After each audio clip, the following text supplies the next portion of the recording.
Hey, I'm Ryan. Going to talk to you about sharpening your Shrike in the field.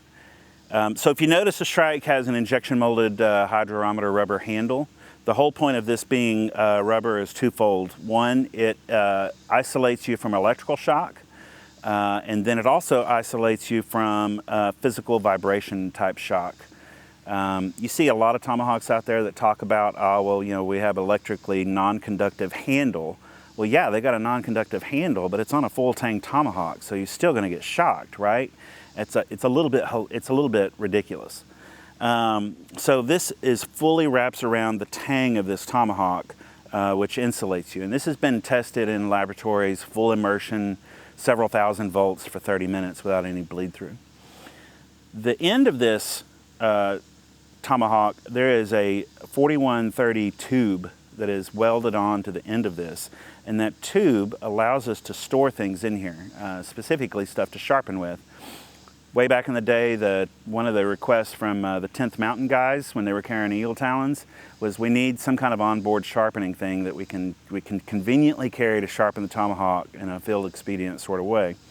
And so you see this end cap here. This end cap is 4140 hardened. It is threaded into the handle, so you can unscrew that. That protects the end of the handle. The very end of the handle, the tube is actually an inch back, again, to keep it non-conductive, right? And that end cap can store a lot of different things. In this case, what I've got in here is a file, just a standard 1/8 inch or 3/16 chainsaw file with a little rubber piece to hold it in place. And so that file can be used to do sharpening in the field.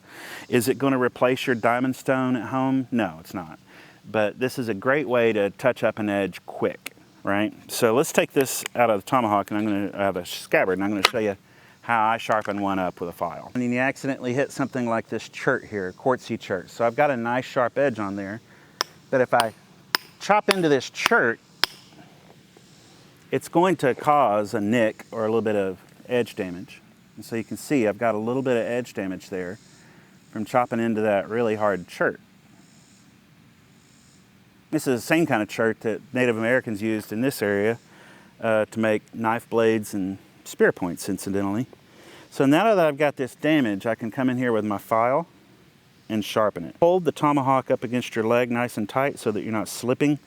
You also want to mind the spike. Don't jam your hand into that. So I'm going to mimic the bevel here on the blade.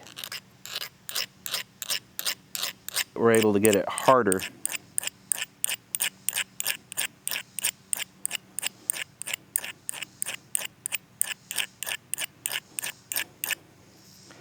And then I can flip over to the other side.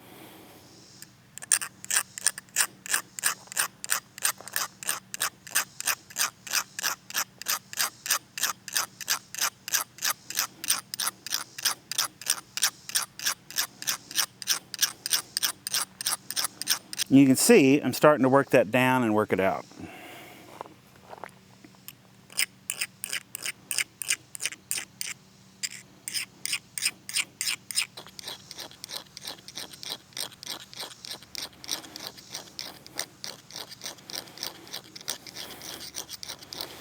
Remember, the one thing you don't want to do is sit here and cut yourself. So take it easy, take it slow. You can see I've gone from some pretty large nicks to where I'm actually working that down back into just straight edge. Does it still have a nick in it? Absolutely. Again, I was hitting chert with it. Is it a serviceable edge as far as what I need to be able to do out in the field? Yeah, it's getting them a lot closer there. I'm not going to sit here and spend the next 30 minutes sharpening for you, but you get the idea. I can work this down pretty quickly. Same thing with the beard, right? The curve file allows me to come in here and sharpen the curved edge and touch that up. The spike, same thing, rigid, sharpen. But just sit down and learn how to use it. It's not difficult. Just follow that primary bevel and you'll be good. I appreciate it.